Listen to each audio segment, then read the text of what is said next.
some of the Crips and the Bloods, two of LA County's most vicious gangs. LA police are getting their orders as they prepare for another assault on street gangs. But that was before the Los Angeles Police Department declared war on street gangs in the city, and before a shooting Wednesday night, just slow. All right, hold on. Let me just ask you a question. Why are you guys in? Of the rolling 60s, part of the largest street gang in all of Los Angeles, a gang called the Crips. What it means to the community. To the community, it means terrorism, but nevertheless, you know what I'm saying? To us, it's just like, hey. Meet Creeper, Lowdown, Little Creeper, and Mr. E-Bone. I mean, we've been on TV, we've been in the newspapers. Everywhere we go, we take over. It's just like we're a nightmare on somebody. Like a plague. They'd like you to believe that they're the worst thing to hit civilization since Attila the Hun, because on these streets, reputation is everything, whether it's earned or not. What is? After you hear so much about it. There were two people shot in Los Angeles overnight in drive-by attacks. They may have been gang-related, they may have been drug-related, or both. A teenager was seriously wounded and a security guard was killed. It did not surprise Los Angeles police that the shootings happened in spite of their second night of massive sweeps through gang areas. They had not expected to solve the drug and violence problems there overnight. Or one young woman spoke lightly of her loyalty to the Crips gang and their murder of members of rival gangs. Like the Crips, but it's just the Slavs that got to go. I don't understand. It's the what? The Slavs, the Pyrus. What's the Pyru? That's the other ones, the ones that we killing. And, you know, it ain't good to be gangbanging and stuff. You know, I really can't tell y'all what to do out there. But I just figured I'm already in and my life's already messed up. If I had it to do over again, I put up my flags, the clothes I wear. I go to school every day. Wouldn't get high or nothing. I just be straight. I just give up gangbanging, period.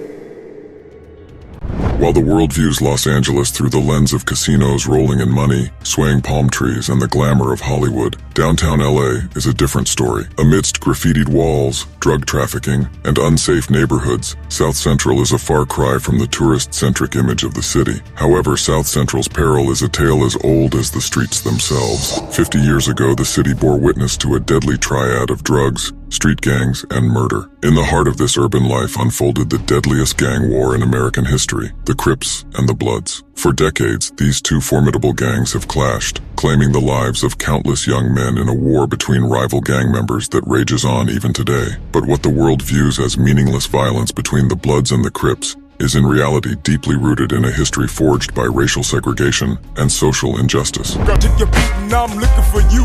What's up to them Bloods and them Pyrus? You Rickies just be Amid the tumultuous backdrop of World War II, the nation felt a need to grow its industrial sector to meet the growing demands brought on by a raging war and an increasing population. So for the first time, the USA opened the doors of employment to black people. Most industries operated out of the vibrant city of Los Angeles, prompting a mass migration of black people to the city, rightfully earning South Central its second name, Black Los Angeles. However, the warm embrace of economic opportunity was a stark contrast to a less welcoming sentiment among the local white population, driven by a fear of job displacement, housing competition, and an unwarranted increase in crime rate. The locals assumed an offensive stance aiming to drive away black immigrants. The resistance found itself an ally in the local police, particularly William H. Parker, who held the title of Los Angeles Police Chief from 1950 to 1966. For 16 years, Parker, who shared the sentiments of the city's citizens, promptly answered concerned calls of white people by arresting innocent black kids for simply idling around in white neighborhoods and policing black immigrants strictly. Parker single-handedly solidified the divide between the two communities. This laid the foundation of a racially segregated Los Angeles, shattering the hopes and dreams of black people who moved to the city in search of greener pastures and a better life. However, despite their circumstances, blacks were not one to easily give up, driven by a desire to claim what was rightfully theirs and to protect their own in a city that seemed committed to driving them out.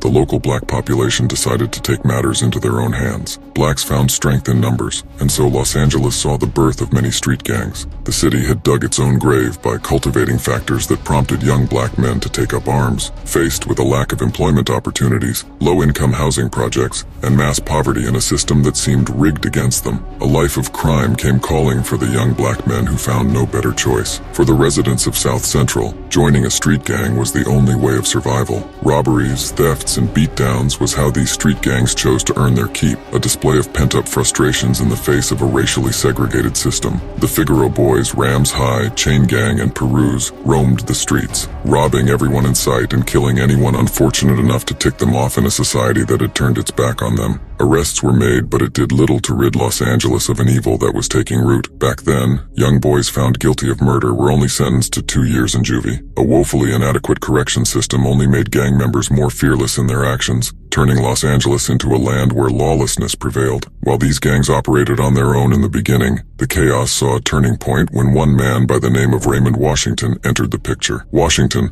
a notorious street fighter, gathered the scattered gang members on the east side under one flag, putting an end to gang rivalries. On the west side, Stanley Tookie Williams, who had a past steeped in crime, had a similar idea, uniting gangs on this side of the city.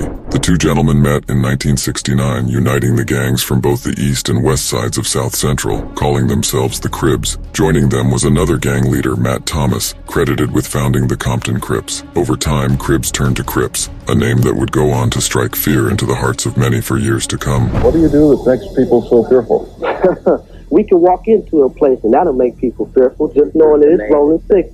The name and what it carries behind it. What does it carry behind it? It carries dirt, carries murder, carries whatever you want. Treachery. Just pure treachery. Nightmare. Is the whole thing about being who's the toughest, who's the strongest? Is it that simple? Is that simple? It's like power. Yeah, it's all power. Now here we go. But doesn't being in a gang make you more of a target and more likely to be into some kind of trouble? More likely. You can stop gang banging, but you still gonna always have Crip in your heart. And there's trouble wherever you go, regardless if you're Crippin' or not. That's right. Just like these innocent people that's getting shot. They just stand in Crip neighborhoods or blob neighborhoods, and they getting blasted on. As for the gang's color, Curtis Morrow was the first to wear a blue bandana as a mere accessory for his color-coordinated outfit. However, following Morrow's death on February 23, 1974, gang members chose to honor their founding member by wearing a blue bandana. Together, Washington, Williams, and Thomas had sowed the seeds for one of America's biggest and deadliest gangs. However, what they viewed as a means of salvation for the black community would later turn out to be their own unbecoming. United under their leadership, the Crips proceeded to rain down terror on neighboring gangs, attacking rivals with switchblades, beating them into submission, throwing Molotov cocktails, and firing cheap handguns. Given their numbers, the Crips found few who opposed them. Let me just ask you a question. Why are you guys Bloods? Why are you in the gangs? Why is we in the gang? I guess because the area we grow up in, man. Everybody go in that area, man. Everybody follow the same line.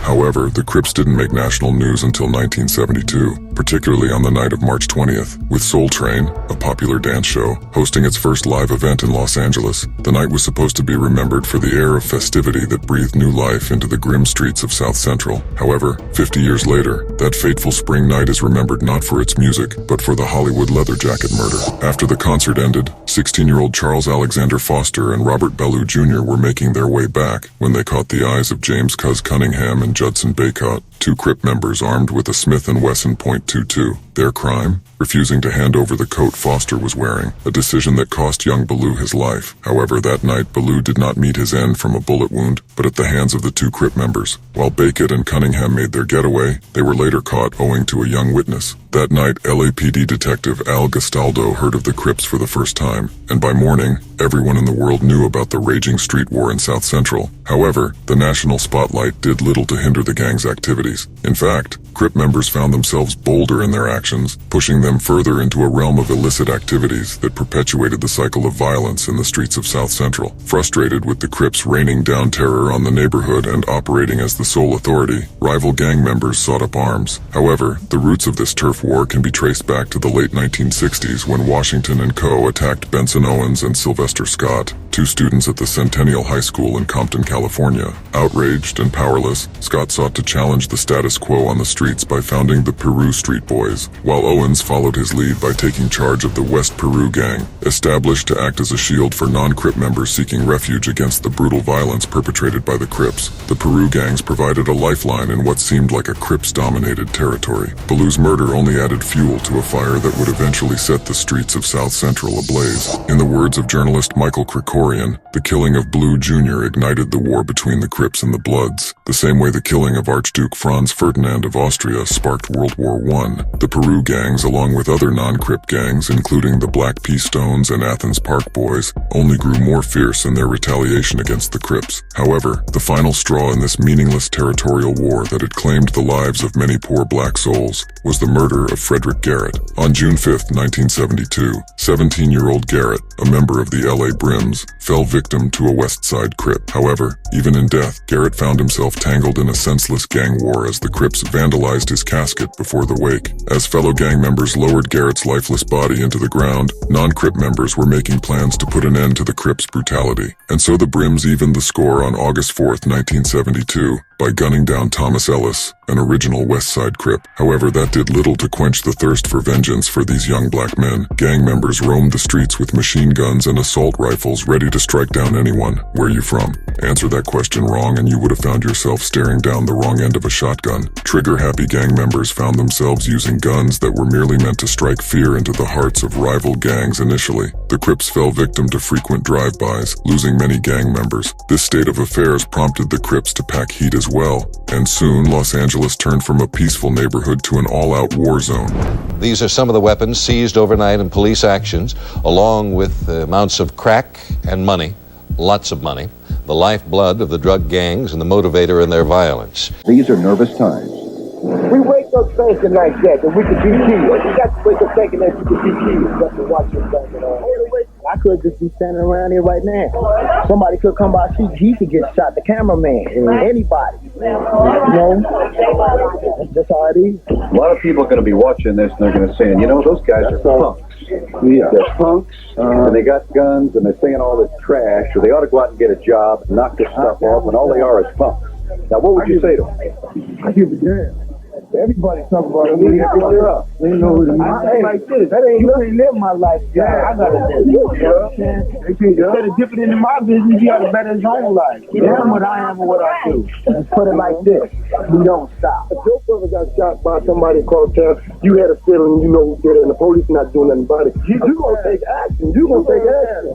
You know what I'm saying? People, mothers, fathers, sisters, brothers been killed. Some people ain't gonna just forget that. When you leave, anything can happen. It ain't no future in this because really nobody over here is afraid of dying, you understand me?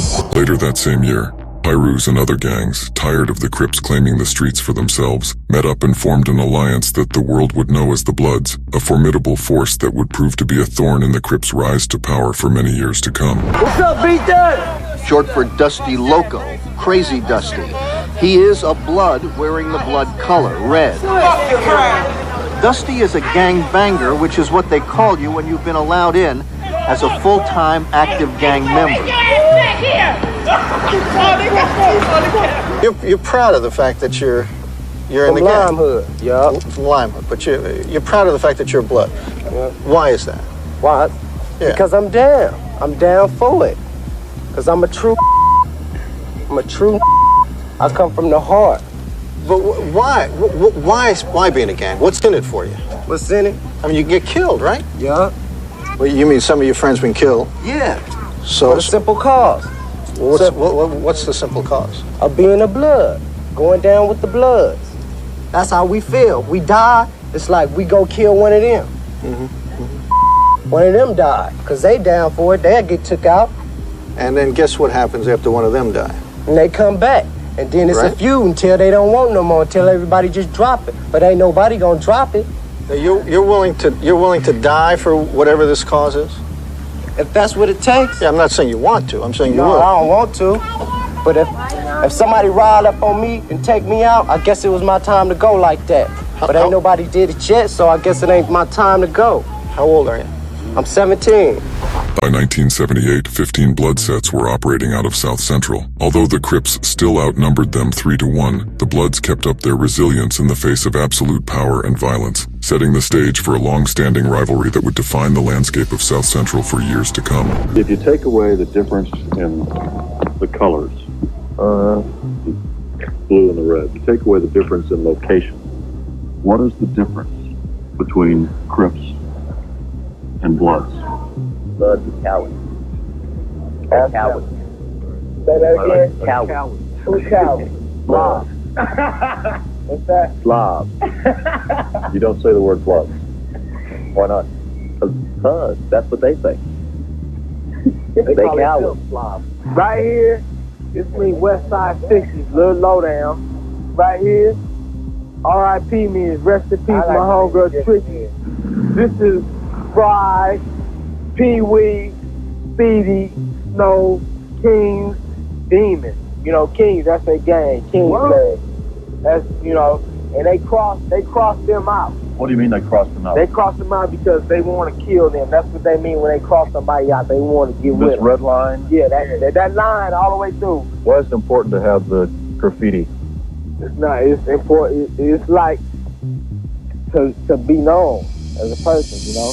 From 1972 to 1979, the Bloods and the Crips continued to clash heads, with neither side yielding an inch. In the face of escalating violence, the city stood as a helpless victim. Gang-related murders claimed the lives of 450 black souls. In a city where streets were painted red with the blood of comrades and fellow black men, Washington found himself staring at a neighborhood he no longer recognized. The Crip leader may have grown up on the streets, dishing out lessons to anyone who dared disrespect him, but he was a man of principles who had his own brand of justice, preferring his fists over guns. However, the situation had spiraled out of his control. The Crips operated with a dangerous bloodlust, one that even Washington couldn't quell. The situation crumbled further in 1979 when Stanley Williams was finally apprehended by the authorities on 4 accounts of murder. Williams received the death sentence and paid for his crimes in 2005 by lethal injection. His arrest was a blow to the Crips' leadership, the first of many. The same year, Washington was gunned down on the corner of 64th Street and San Pedro. To this day, authorities have been unable to find the man who took out one of the Crips' most prominent leaders. With Washington dead and Williams gunned down, the Crips found themselves adrift, no longer tethered to the rules that once bound them together. In the words of Michael Krikorian, it was the end of the founder of the Crips, and it was the beginning of the end of the Crips as a united gang. The demise of the Crip leadership opened the doors to infighting, giving birth to several factions, making easy pickings for the Bloods who never had a leadership to begin with. Gang competition for drug millions has led 2 LA gangs, the Crips and the Bloods, to expand to the northwest,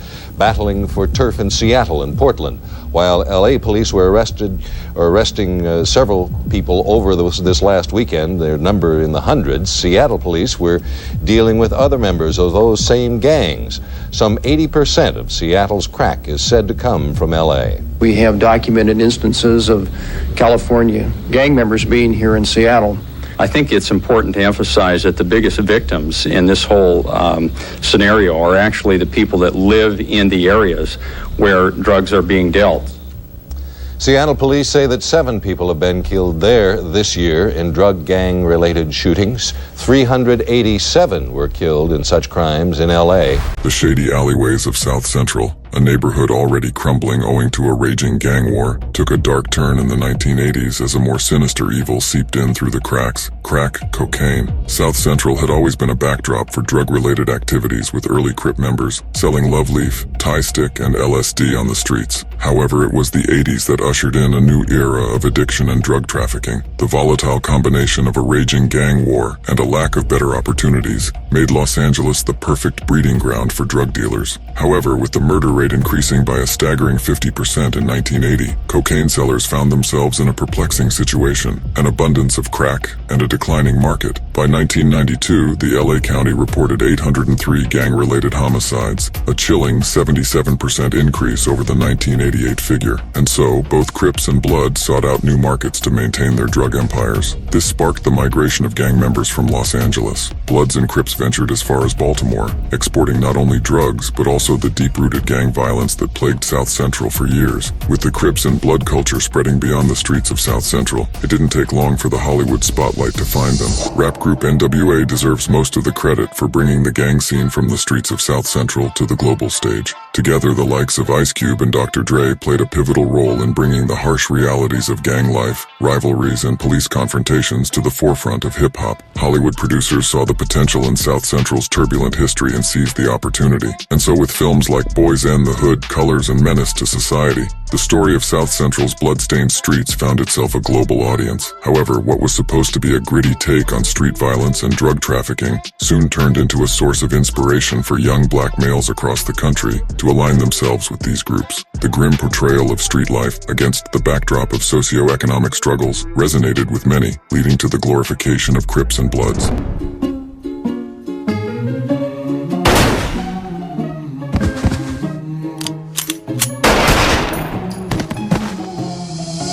In a jarring twist, kids who grew up in wealthy neighborhoods began adopting the symbols and colors associated with these violent gangs. Blue and red bandanas became fashion statements, and misguided individuals swore loyalties to the South Central gangs without fully understanding the grim realities that inspired the music and movies in the first place. As gang violence continued to consume South Central, the city found itself at the epicenter of America's greatest political movements in 1991. On March 3rd of that year, Rodney G. King led the Los Angeles police force on an 8-mile pursuit after he refused to pull over. With the full force of the LAPD cruisers and a police helicopter on his tail, Rodney had the authorities working overtime. And so when he finally stopped at Hanson Dam Park, Rodney found himself surrounded by a barrage of police cars. The tension in the air was palpable as police ordered King along with his 2 accomplices to step out of the vehicle and lie flat on the ground. While the 2 young men complied promptly in the intense situation, Rodney was slow to follow orders, despite over 100 policemen pointing their guns at him. Officers Roland Solano, Timothy Wind, Ted Briseno, and Lawrence Powell assumed control of the situation. Their attempts to force King into submission were met with resistance, and the confrontation escalated. The officers resorted to a shocking display of force, one that would scar black communities across the globe, as they fired 2 shots of an electric stun gun with each dart carrying a charge of 50,000 volts. As King lay on the ground, writhing in pain from the electric shots, an unwitting bystander, George Holliday, shot the entire confrontation on his video camera from his balcony, not knowing how his actions would fuel Los Angeles's deadliest riots. Despite the inhumane treatment, King fought through the pain and got up several times. However, the 4 policemen responded with a relentless barrage of baton strikes. By the time the ambulance arrived on the scene, King had sustained multiple facial fractures, a broken leg, and numerous contusions from a staggering 56 strikes. The initial police narrative downplayed the severity of the arrest, but George's videotape exposed the brutal truth, igniting a spark that would set Los Angeles ablaze. Americans, we African Americans, we had evidence of our claims of, injustice and mistreatment. The idea of watching that video originally, give me your reaction to when you saw the Rodney King video. Give me what you felt initially. I was waiting for somebody to stop it, and the fact that no one came and no one was able to stop it. The Rodney King video in and of itself ignited a culture of wanting to get involved. I don't think you'd be exaggerating to say this was the first viral video recorded by an individual on amateur equipment. Here we had this video of an event that had just happened. And now today, cell phone videos of horrible events are things we see nearly every day. An inquiry followed the incident. However, the frustration of the black community reached a boiling point as all 4 policemen were found not guilty. The sheer injustice sparked the Los Angeles riots, an explosion of anger and pent-up resentment of the local black community against police brutality and racial injustice. What followed was 6 days of looting, murder, arson, and property damage, descending the city into utter chaos. With 2,000 injured, 60 killed, and $1 billion in property damage, President George H.W. Bush moved to call in 2,000 federal troops and 10,072 National Guardsmen to restore peace to the city in the face of unprecedented unrest. The case that shocked the world, and now it has exploded into a city out of control.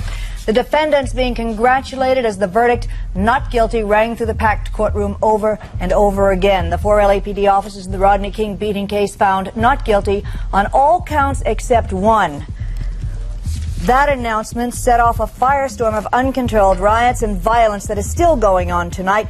Angry demonstrators went on a rampage, taking control of the streets, and it's been an ugly, terrible situation all night long. Fires, looting, gunshots, random beating attacks, and now the National Guard may be ready to move in. And as you can see, maybe half a mile or so away from me is a major fire. This is only one of a number of major fires here in South Central Los Angeles.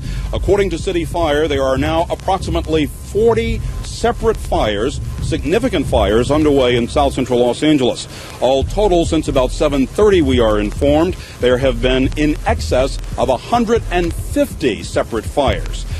As you mentioned, there has been one confirmed death. We are told a number of firefighting units who have tried to move into the area to put out some of these blazes have been fired upon. At least one helicopter has been fired upon. The drive from the studio in Burbank to here in South Central Los Angeles was something of a surreal experience for me. We're looking down at La Brea and Rodeo Road, if you're familiar with that area.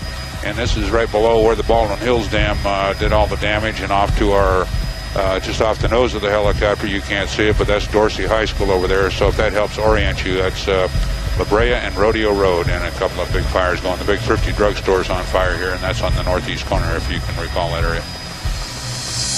However, in the carnage, the riots brought on a remarkable shift in the local gang scene. The historic rivals, Crips and Bloods, sworn enemies for years, had joined hands to fight the system. Perhaps it was the political turmoil, or perhaps it was the seeds planted by former NFL star Jim Brown, who had laid the foundation of the American program years before the incident. Under this program, Brown offered urban life management skills, hoping to shape South Central's black youth into meaningful members of society. Although Rodney's incident put an end to a raging gang war, something that was never deemed possible, it gave birth to a new challenge, a rebellion that targeted the immigrant communities of Pico Union. The flames of discontent were further fanned by the murder of black 9th grader Latasha Harlins, who was shot down by a Korean store owner, Soon Ja-do, over a $1.79 bottle of orange juice 2 weeks after King's brutal arrest. Harlins' murder was yet another stark display of racial injustice as the store owner walked away with a mere $500 fine, probation, and community service. Faced with the glaring reality of systemic prejudice within the judicial system, Crips and Bloods recognized the need to band together more than anything, thus paving the way for the Watts Truce. The unity echoed the sentiments that gave rise to these gangs in the first place, freeing local residents from the constant fear of being shot down by rival gang members,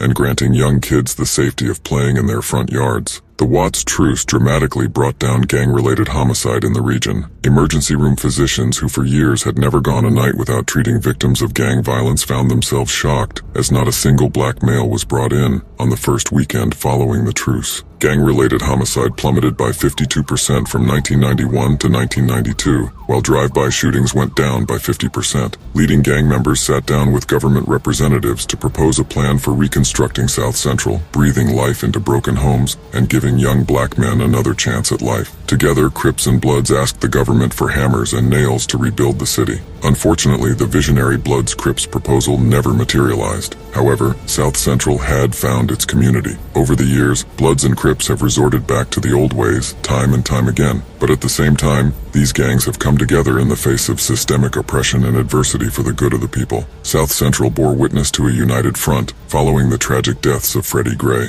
and Nipsey Hussle, as well as during the challenges brought on by the pandemic. As we recount the history between the Crips and Bloods, it becomes increasingly clear the echoes of this deadly gang rivalry resonate through the decades. It's woven into the very fabric of South Central, which still bears the scars of the systemic oppression against blacks in the 1960s. This is not a tale of young men toying with guns, but a haunting chronicle of mass poverty, aggressive policing, and rampant drug culture. Yet there's light amid the shadows. The Watts Truce and the ceasefire following the tragic loss of Nipsey Hussle are testaments to the collective strength of these communities, capable of banding together in the face of a common enemy. It's during these rare moments of unity when the South Central gangs stand shoulder to shoulder that they are at their strongest, proving to be a formidable challenge even for U.S. authorities who have struggled to cleanse Los Angeles of the parasitic evil of street gangs over the years. However, as gang-related crimes continue to foster and gang rivalries claim the lives of young men, the 21st century is but a silent witness to a relentless gang war that is still very much alive. Perhaps a day will come once more when Bloods and Crips will be able to put aside their deep-seated differences Because united, these gangs have the power to transcend the evils of systemic oppression and South Central's turbulent history, offering a lifeline to a community that's battered but not defeated.